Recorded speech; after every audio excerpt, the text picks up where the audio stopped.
Welcome to Useless Agent, your safe space from stupidity and the MAGA's scary clown show. You are all fair game in the eyes of the wicked, and we see you.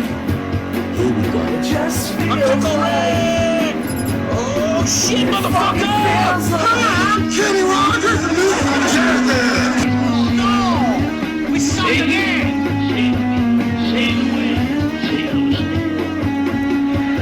And the greatest arrogance of all, save the planet. What? Are these fucking people kidding me? Save the planet? We don't even have to take care of ourselves yet. We gotta learn how to care for one another. We're gonna save the fucking planet? The planet has been through a lot worse than us. Been through all kinds of things worse than us. Been through earthquakes, volcanoes, plate tectonics, continental drifts, solar flares, sunspots, magnetic storms, the magnetic reversal of the poles. Hundreds of thousands of years of bombardment by comets, asteroids, and meteors, worldwide floods, tidal waves, worldwide fires, erosion, cosmic rays, recurring ice ages. Hey, Jay-Z. Yo! Alright, how's it going? My party people, my starflies, all that bullshit. What's going on, peoples? Today is the 28th of October, which means you got, 3 days left till Halloween, and I think it's going to be sleet. That's what they're calling for in Chicago, so that always used to happen. Like, every time you get on, you get a good Halloween costume, it would always rain. That was always my luck because, that means you can't wear your costume. You got to wear a coat. Well, you can wear your costume, but you got to wear a coat over it. And the whole point of the fucking costume is to see the costume. And I remember just feeling really gypped on a rainy Halloween. So sometimes we're like, why can't we just do it that Saturday then? If it's nice then let's just fucking do it then. But, Halloween has come a long ways. It's no longer dangerous to go outside on Halloween. I don't think I actually like that. It wasn't so much as like violence or murder, but you were going to get hit with an egg. Some damn teenager is going to get you. And if you wore a suit in the 90s, you didn't wear it on Halloween, or at least you wore a special coat on Halloween, because we would always look for the guy with the nicest suit. Always look for that. And that's the first dude we would bomb. But since they don't bomb anymore, there's no such thing as bombing anymore. I was about to say we have an emergency. No lighter. But since bombing is like a dead territory,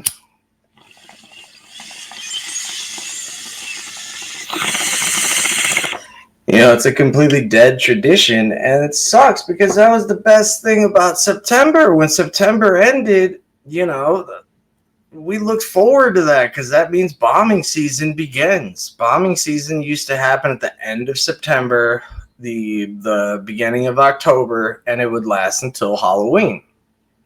And then if anybody bombed you after that, you had every right to go after them, beat their ass, go and call your boys and go to their block. There was a lot of rules to Halloween. There were a lot of fucking unspoken, unwritten laws to Halloween. And I think that it's a shame that all of them are dead because, there was kind of I don't know. There was just like a naturalistic habitat kind of thing about Halloween. It was like a little microcosm of, it was almost like a sneak peek into our old tribal days where we'd all be in our little tribes in crazy costumes. And we're all about, hitting each other with eggs. And it was so primal because of, you see it nowadays in like movies, and especially horror movies. There's always the nerd kids and they're having to deal with the bullies. Now, I think it's funny that they have to always show this in pastimes. Like if you watch it, the movie It, the latest It, they had to do that and make it take place in the 80s because if it was today, those kids would have nothing to fear. They'd have no reason to worry. Same thing with that other movie, Stranger Things and stuff like that. You know, they had to take place in our time because shit was chaotic in our time. Now it's just stupid. Things have just gotten stupid. Like, it was chaos with us because you didn't know what to expect. You know, we had shaving cream and eggs galore, and you would actually get a warning if you came into the store and you were a kid. They wouldn't even sell you eggs. And so we had one place called La Esperanza that we used to go to get our groceries, and La Playa. And when we would go over there, they would straight up not sell you eggs if you were a teenager. They would, or a kid. They wouldn't sell it.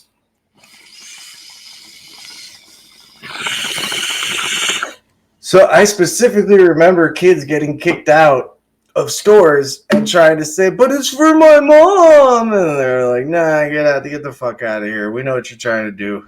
And you're not going to ruin our damn windows with the damn eggs. And we did. It was fun. But yeah, so it's like you got 3 days left, and you guys, I haven't seen one fucking shell. I haven't seen a shell in years. You know, it would just be refreshing. Not refreshing, but nostalgic to even see it. You know, you'd walk by, if you saw an eggshell, a broken eggshell, you'd know what was up. And you'd be like, wait. Oh, shit. Oh, yeah, that's right. It's Halloween. Better days, man. Better days. There's actually a great compilation video that's on YouTube that shows like all these old 90s Halloween commercials that I think is just awesome. And we're going to do that on Halloween. So we're going to just watch a bunch of old Halloween commercials and weird shit. So yeah, we'll just be calling that, that'll be Spooky Tuesday. So today we're talking about MAGA Mike.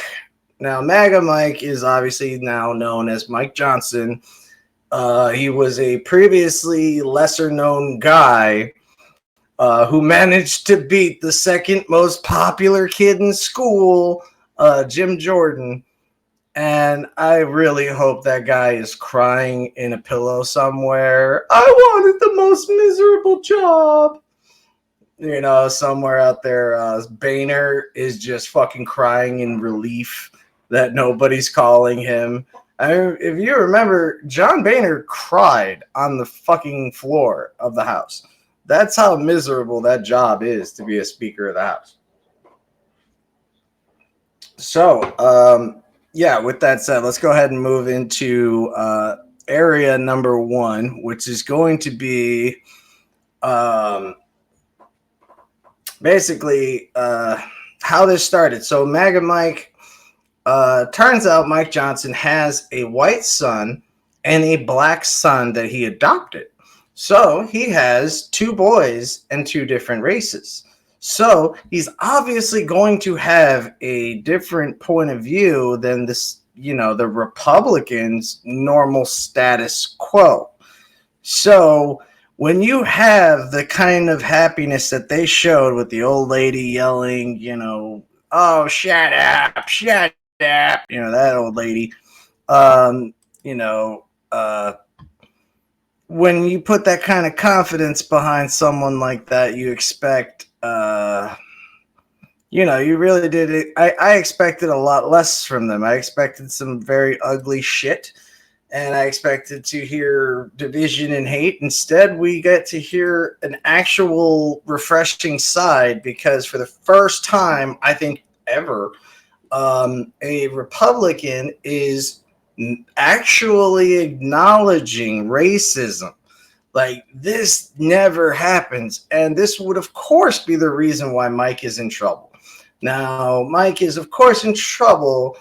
And one of the comments we're going to see here where they said he went from MAGA Mike to Big Mike. Now, they discussed this on the Damage Report on the Young Turks, and they were trying to make sense of the insult. And I know I'm jumping ahead here, but I just think the insult is very, very important because it's a dog whistle. So I want you guys to pay attention to that because it's clearly a dog whistle saying, oh my God, you're acknowledging that blacks have a harder life. therefore we shouldn't support you anymore. Now, this has been what, day 3 of his job? I mean, wow. So like they're already turning their cheek at him, and they have a whole different phrase for turning cheeks, man. So yeah, there ain't no love in that fucking house.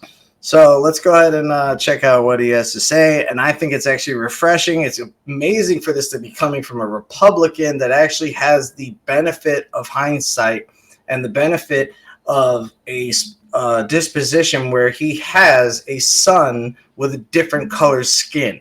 So he sees what that kid goes through. So I just found this really important to kind of watch. And so, yeah, let me get out of the way. You feel when you watch the video of George Floyd being killed?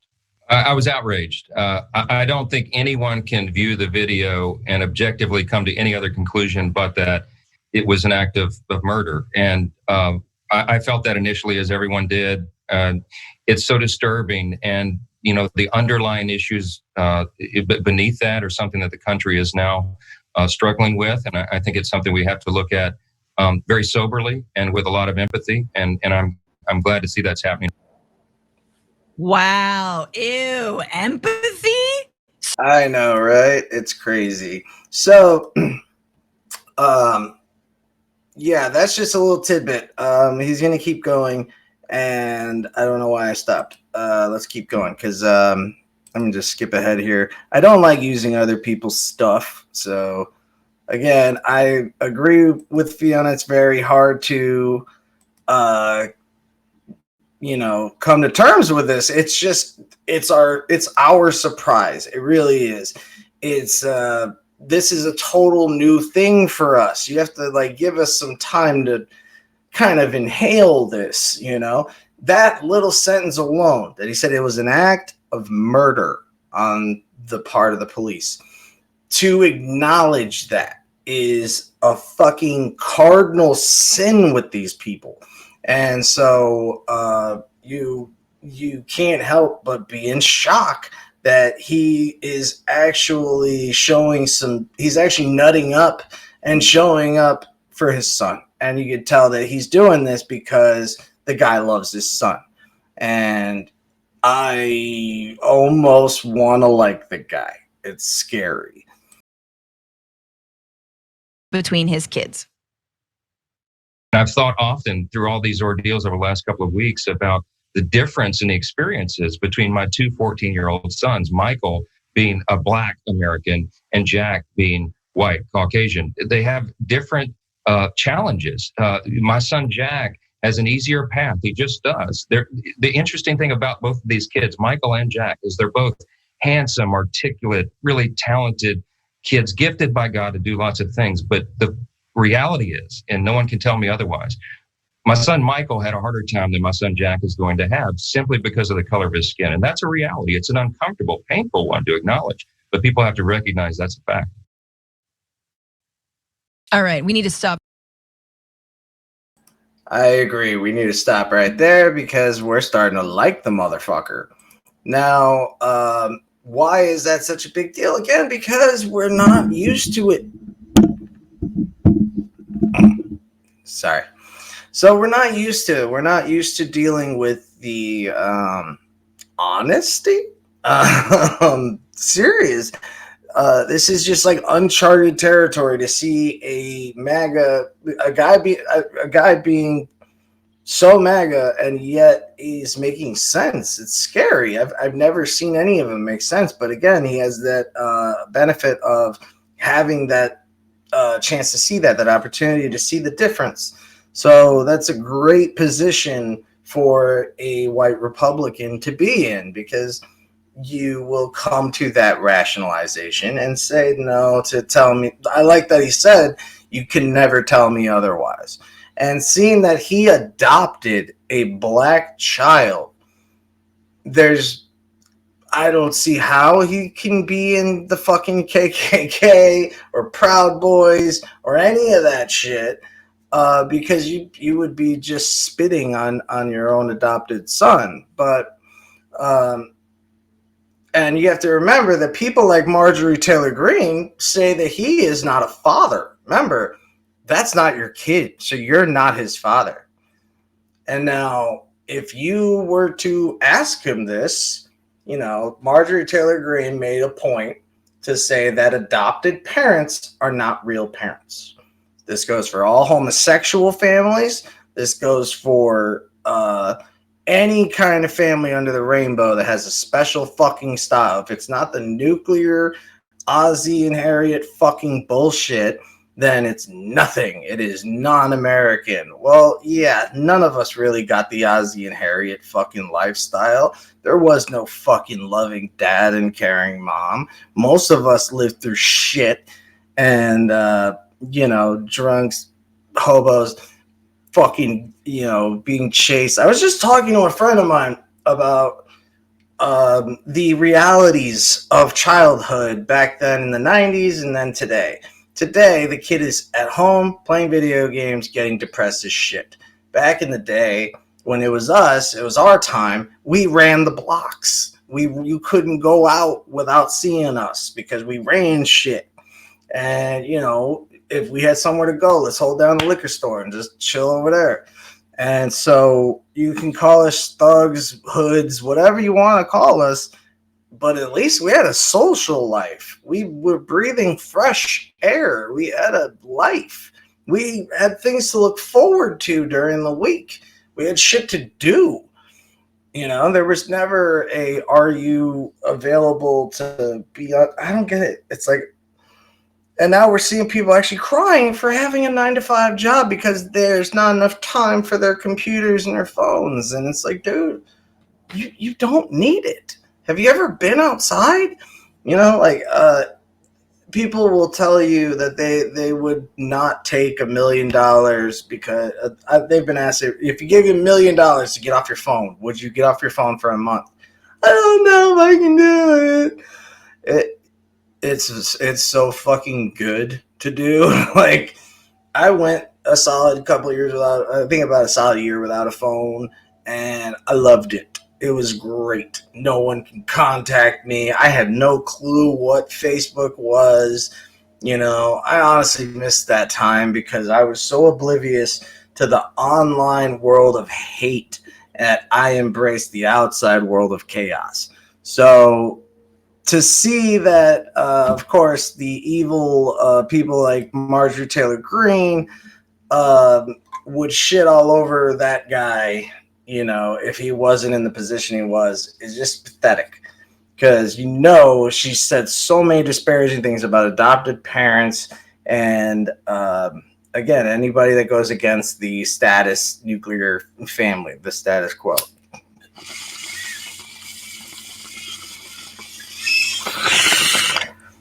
And so, speaking of the sheeple,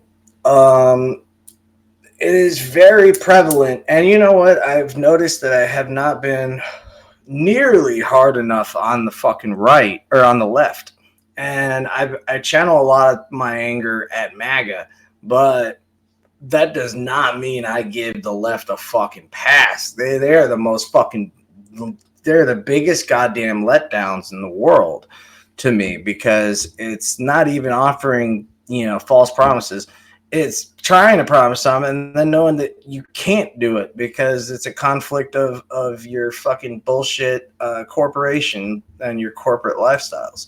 So I don't trust anyone. So please do not write to me calling me a Biden lover or anything like that. And to prove so, we're going to actually look at a Fox News video clip that I actually was so upset with when I heard people clapping for Hillary Clinton, and the fact that they were not booing this guy interests me. Now, here is a situation where the guy is going to not heckle her, but try to ask her a real question. And in his defense, this is the only opportunity he's ever going to get to talking to someone like you. And she tells him to shut up and sit down and I'll talk to you later. And he says, I don't believe you. I don't believe you. I wouldn't believe her either. Her track record is a lie. You know, she went from having some sort of dignity and some sort of humanity to becoming the corporate piece of shit that she is.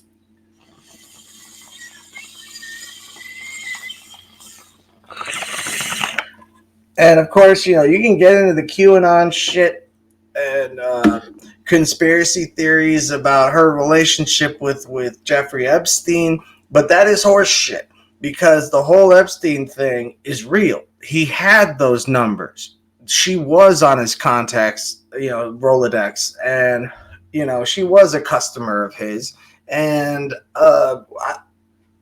it's horseshit. So, for the first time on this show, I'm going to show you something from Fox News that is absolutely awesome. And this just shows you, no, they're not always wrong. Even a broken clock, dude, is right twice a day. So there are many times where Fox News gets it right. And they especially did it back in the Bush era when Bush was really getting pounded on. They were really good at nailing some of the shit they did. But here you go. When anti-war protesters confronted her about America's proxy wars, Hillary responded smugly. What do you have to, can you please make a statement about President Joe Biden's speech? This is a clearly warmongering speech. President Joe Biden is calling for $100 billion of funding for Israel, Taiwan, and Ukraine, and we're supposed to just bundle these together and pretend like we're going to rush to World War III, and we're all just going to let Hillary Rodham Clinton sit here. Okay. I'm sorry. You know, yes. This is not the way to have a conversation. I'm sorry. If you want to have a conversation, you're welcome to come talk to me afterwards. You can sit here. Okay, right. You're gonna wait for me, right? Please, I do not believe you. I will listen to you, and I will respond to you. I do not believe you. Respectfully, I do not believe you. In 50 years, Hillary went from a college protester to cutting college protesters off. Now, is Jesse Waters wrong? No, absolutely not. No. For the first time, I still want to punch him in the fucking face. He's still got that goddamn face. Just one fucking god damn. Give me one fucking chance, man. Oh god. But anyway, I'm sorry. It's like Step Brothers. He just has one of those faces. You want to nail him with your fist like so hard.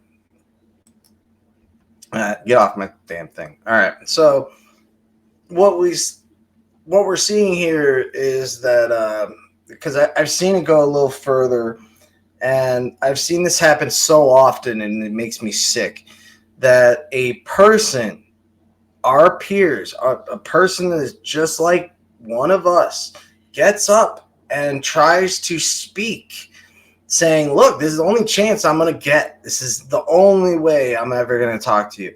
And for her to say, you can address me like she's a normal person. No, you're not, bitch. All right, that's not how it works. You were never planning on meeting with that kid. You were going to ignore him. And how do we know? Because you've done it before. And all of you have. From the right to the left, you've all done this. You especially did it with 9/11 victims. Victims you refuse to talk to. This is not a fucking right problem. This is not a left problem. This is an American problem. That we have so many sheeple that this man ended up getting actually no boos, but these people tend to clap when you have corporate politicians telling him to sit down and shut up and enjoy his fucking GMOs. You know, this guy is standing up for what he believes in. This is freedom of speech. This is the time to apply it. And when she tries to say, this is not the time, this is not the way, you know what, bitch? You've been so fucking out of the game, you have no clue what it's like on this side. So yes, it is the time. It is the place. It's wherever you can get it. And so there's no goddamn chance that she would have waited and said, you know what? I'll stick around for 10 minutes and let me go talk to this kid. You know, Senator McCain did the very exact same thing. Now, when Senator McCain was on, John McCain was on the radio, C-SPAN. They were doing a segment, and he gets a call, and it was about Building 7. And the reason why we use Building 7 so often is because there is no rational explanation. And no person can tell you otherwise because that's just irrational. So you had people like John McCain, and he literally tells a guy on the phone that, why don't you leave your name, your number, you know, your stuff, and that you talked with me here, and then I can get back in touch with you to get you the answers you're looking for. He never contacted that person. He never waited on anybody. He never nothing. He never heard from that guy. And he states, I am not an expert in this area. I wouldn't have the basically trying to say, I don't fucking know.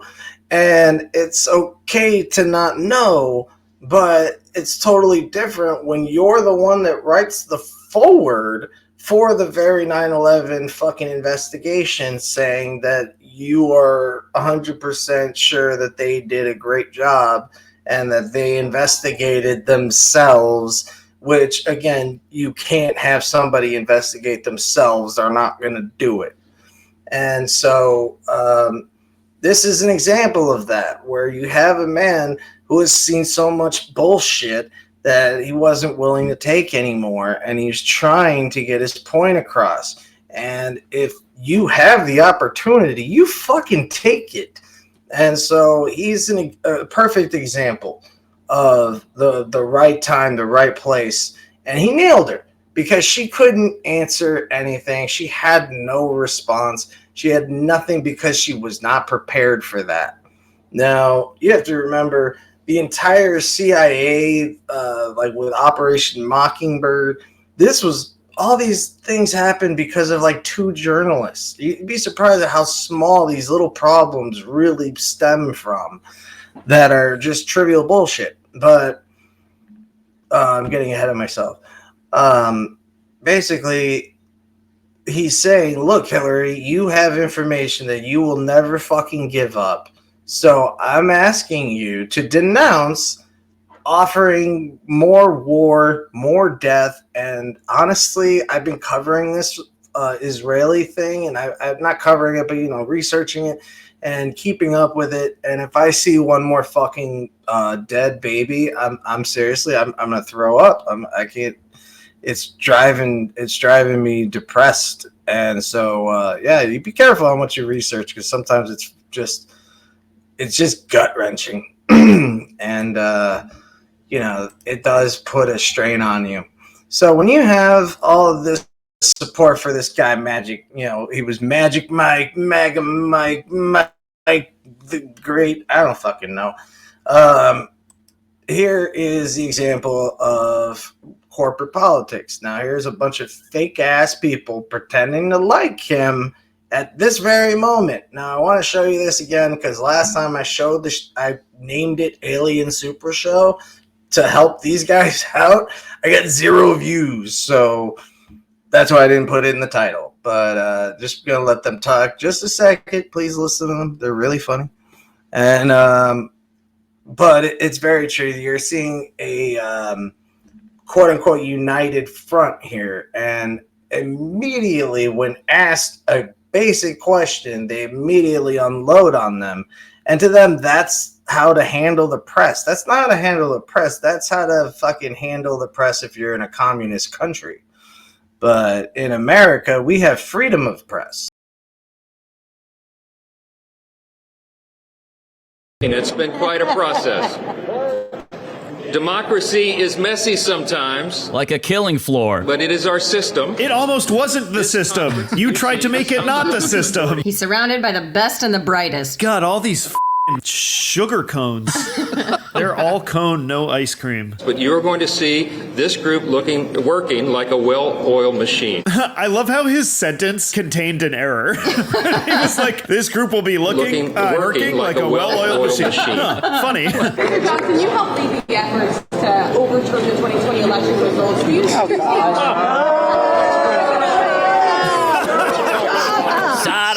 I could watch it a million times. Where did she come from? She wasn't. Oh, that she didn't even know that she was there the whole time. She was there the whole time, but yeah, it's funny.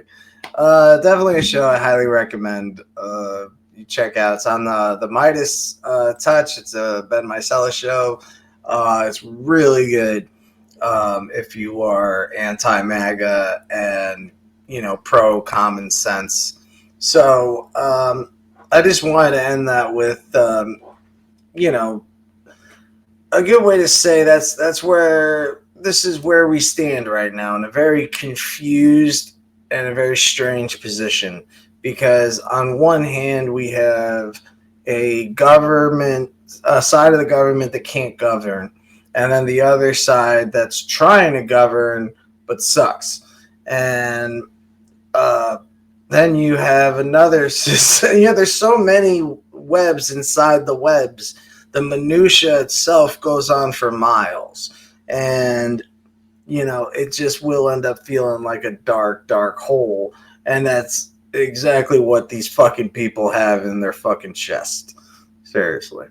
So, yeah, I hope you learned something today. And, yeah, it doesn't surprise me that they're already rallying against Magic Mike, whatever the fuck they're calling him, because he made sense and he did something that I honestly I commend the guy for. This doesn't change anything. You're still a piece of shit. You're still a fucking horrible person. You still try to overturn our fucking democracy. And this is still bullshit. But this one was good bullshit. I mean, it wasn't so much bullshit as it was just really honestly shocking. Their response to him was not shocking. It was his empathy and kindness that was actually the shocking part. And that says a lot when your party is supposed to be one of small government and civil and personal responsibility. All right, so that's the enemy. Love you guys. Stay safe, stay free, and we'll be doing that show on Tuesday. But till then, stay safe, stay free, and always stay cheesy, my friends. Stay very cheesy. Welcome to Useless Agent, your safe space from stupidity and the MAGA's Scary Clown Show. You are all fair game in the eyes of the wicked, and we see you. Here we go. Uncle Ray! Oh shit, motherfucker! Hi, Kenny Rogers! No! We suck again! And the greatest arrogance of all, save the planet. What? Are these fucking people kidding me? Save the planet? We don't even have to take care of ourselves yet. We gotta learn how to care for one another. We're gonna save the fucking planet? The planet has been through a lot worse than us. Been through all kinds of things worse than us. Been through earthquakes, volcanoes, plate tectonics, continental drifts, solar flares, sunspots, magnetic storms, the magnetic reversal of the poles. Hundreds of thousands of years of bombardment by comets, asteroids, and meteors, worldwide floods, tidal waves, worldwide fires, erosion, cosmic rays, recurring ice ages. Hey, cheesy.